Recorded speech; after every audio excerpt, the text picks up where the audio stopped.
ओम शांति। आज बाबा ने हम बच्चों को उल्हना देते हुए कहा है, बच्चे कब तक मुझे भूलते रहोगे? सदा बाबा की याद में रहना है।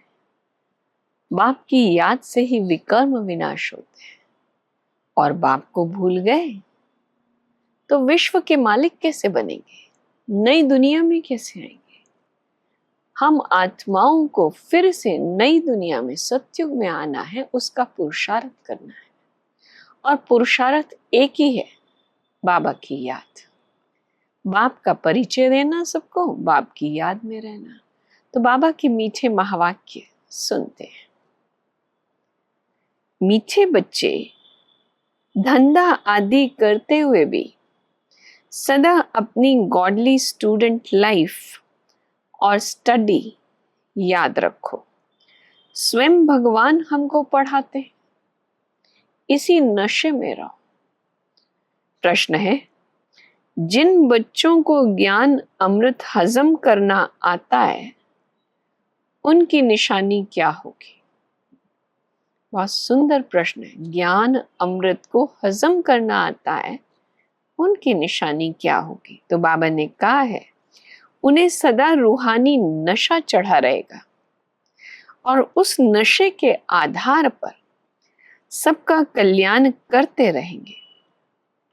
कल्याण करने के सिवाय दूसरी कोई बात करना भी उन्हें अच्छा नहीं लगेगा। कांटों को फूल बनाने की ही सेवा में बिजी रहेंगे। आज बाबा बोले, तुम बच्चे जानते हो, अभी हम पाठधारी हैं। 84 जन्मों का ये चक्र पूरा किया है। तुम जब यहाँ बैठते हो तो तुम जैसे स्कूल में बैठे हो। बाहर हो तो स्कूल में नहीं, बाबा के सामने, बाबा के घर में ये पढ़ाई पढ़ रहे हैं, बैठे हैं तो स्टूडेंट्स के रूप में, तो स्कूल में बैठे हैं। जब यहाँ से गए तो जैसे स्कूल में नहीं है। जानते हो, ये ऊंचे ते ऊंच रूहानी स्कूल है। रूहानी बाप बैठ हमको पढ़ाते हैं।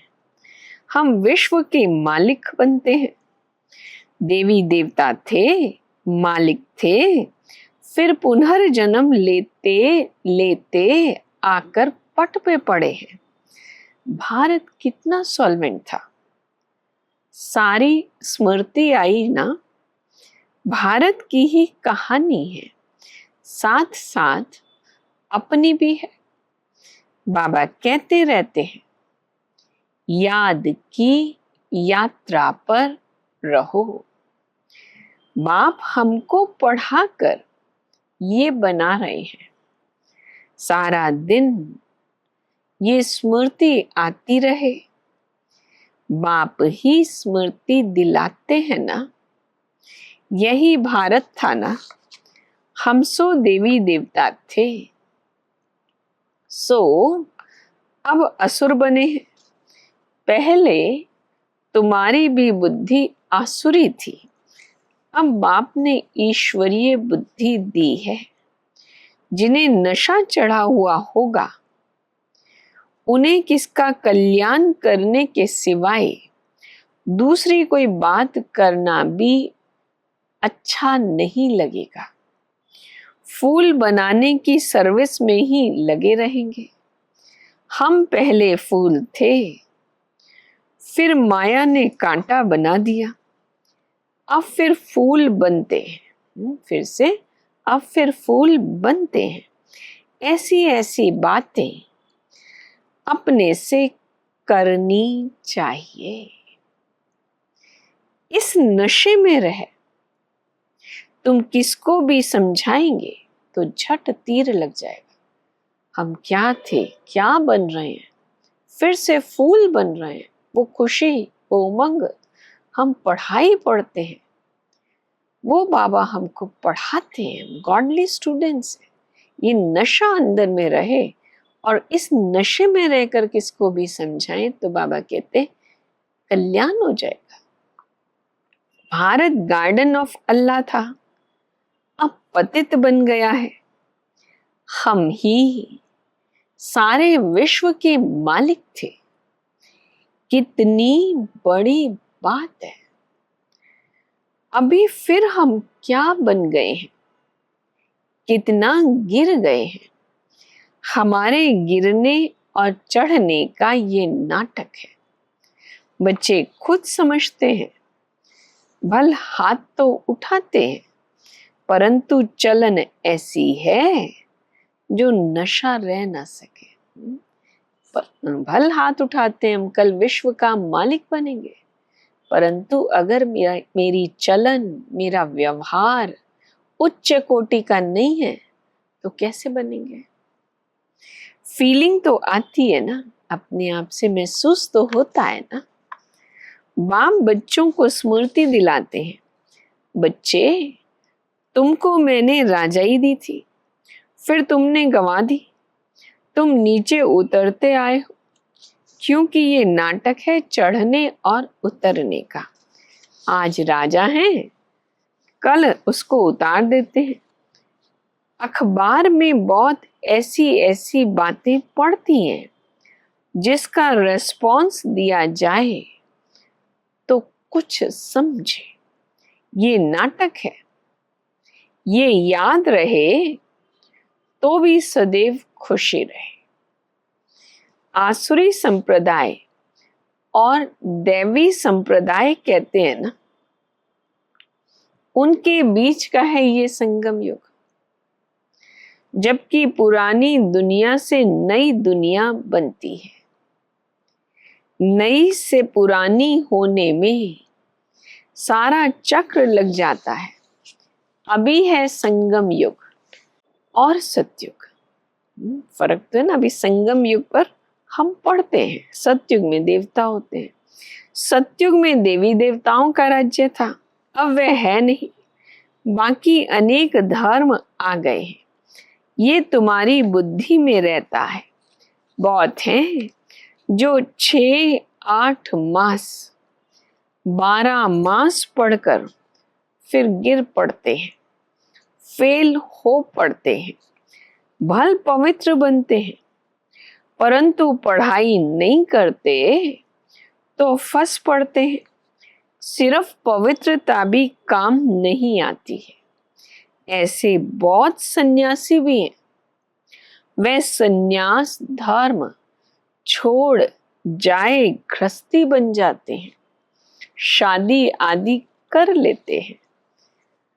भारत प्राचीन गाया जाता है तो जरूर भारत में ही री इनकारनेशन होता होगा, अथवा जयंती भी भारत में ही मनाते हैं। जरूर फादर यहाँ आता है, कहते भी हैं भागीरथ, तो मनुष्य शरीर में आया होगा ना। फिर घोड़े गाड़ी में दिखाया है, कितना फर्क है। आया तो जरूर मनुष्य तन में होगा, फिर बाबा कहते घोड़ा गाड़ी भी दिखाते हैं। अब बात में ही फर्क हो जाता। श्री कृष्ण और रथ दिखाया है, मेरा तो किसको पता नहीं। अभी तुम समझते हो, बाबा इस रथ पर आते हैं, ब्रह्मा के तन में आते हैं। ये साधारण रथ, साधारण तन का आधार लेकर आते हैं। इनको ही फिर भाग्यशाली रथ कहा जाता है। पहले पहले समझाना होता है बाप का परिचय।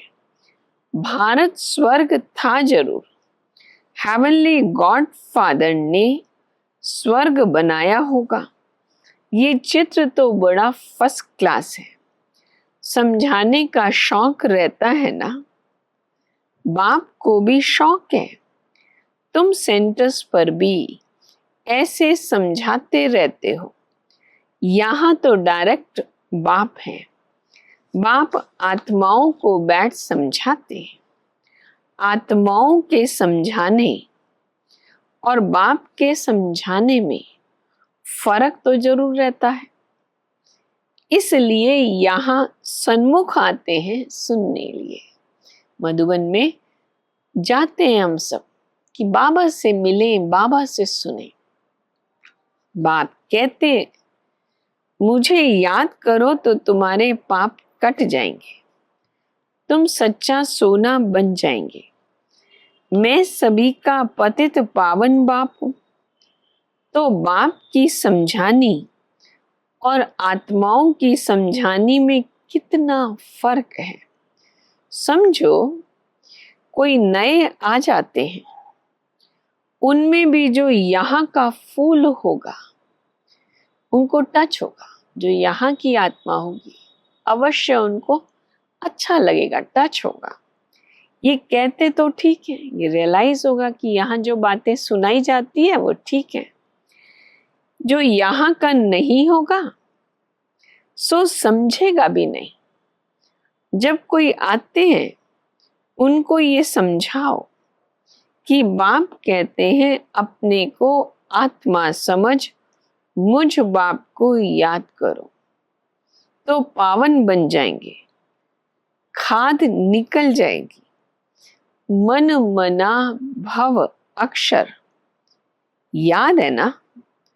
प्रजापिता अब प्रैक्टिकल में है।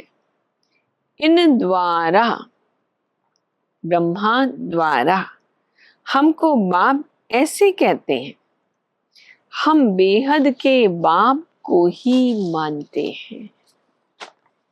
बाप से बेमुख करने वाला मुख्य अवगुण, इसका आज हम चिंतन करेंगे, जो बाबा ने आज हमें अभी कहने जा रहे हैं। कौन सी बात?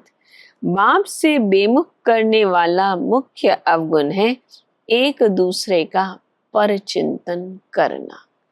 कहते हैं परचिंतन पतन की जड़ है। तो अगर हमारे मुख से परचिंतन होता है तो स्वचिंतन कैसे होगा? अपना उद्धार तो होगा ही नहीं। ईविल बातें सुनना और सुनाना, ये है मुख्य अवगुण। परचिंतन करना, ईविल बातें सुनना और सुनाना। बाप का डायरेक्शन है, तुम्हें ईविल बातें सुननी नहीं है। इनकी बात, उनकी बात, उनकी बात फिर इनको सुनाना, ये धूतीपना है। ये तुम बच्चों में नहीं होना चाहिए। इस समय दुनिया में सभी विपरीत बुद्धि है। सिवाय राम के दूसरी कोई बात सुनाना, उसको धूतीपना कहा जाता। सिवाय ईश्वर के दूसरी बातें सुनाना, बाबा की बातों के अलावा सुनना सुनाना, ये है धूतीपना।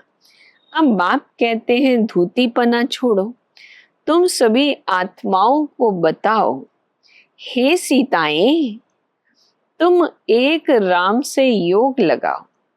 तुम हो मैसेंजर, ये मैसेज दो कि बाप ने कहा है मुझे याद करो, बस। इस बात के सिवाय बाकी सब है धूतीपना। बाप सब बच्चों को कहते हैं धूतीपना छोड़ दो। सभी सीताओं का एक राम से योग जुड़वाओ। तुम्हारा धंधा ही ये है। जिनकी विनाश काले प्रीत बुद्धि है वे तो महल में जाएंगे, बाकी विपरीत बुद्धि का तो है वनवास। जो विपरीत बुद्धि वाले हैं कहाँ जाएंगे?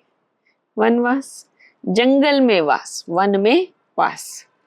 बाप तुम बच्चों को भिन्न भिन्न रीति से समझाते हैं।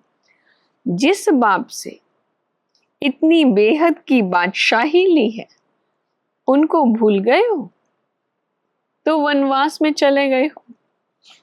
बाप को लेना देते हैं, तुम मुझ बाप को कहां तक भूलते रहेंगे? फिर गोल्डन एज में कैसे आएंगे? अपने से पूछो, हम कितना समय बाबा को याद करते हैं? हम जैसे कि योग अग्नि में, याद की अग्नि में पड़े हैं, जिससे विकर्म विनाश होते हैं। एक बाप से प्रीत बुद्धि होना है। सबसे फर्स्ट क्लास माशुक है जो तुमको भी फर्स्ट क्लास बनाते हैं।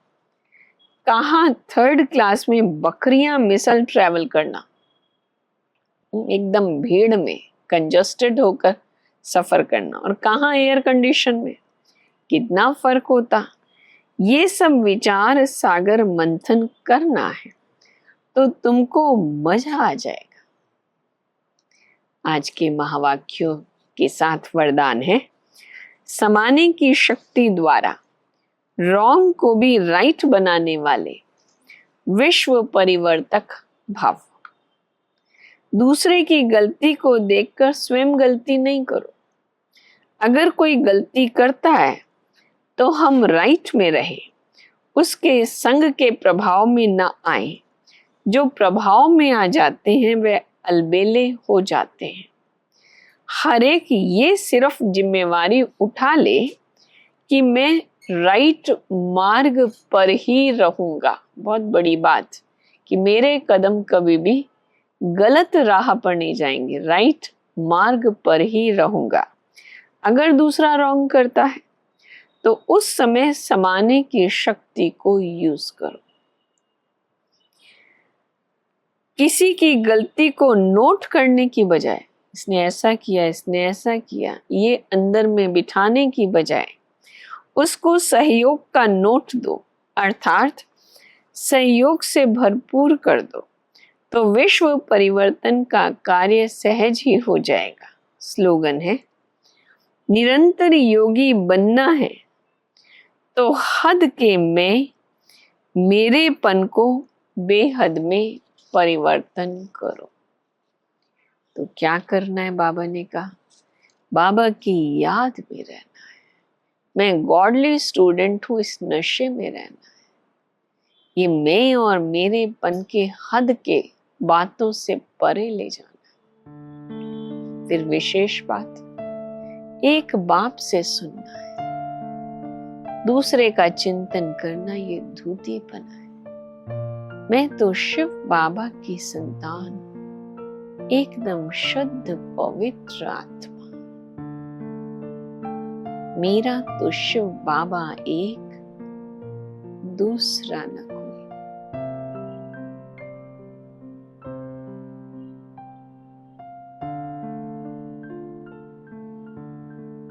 ओम शांति।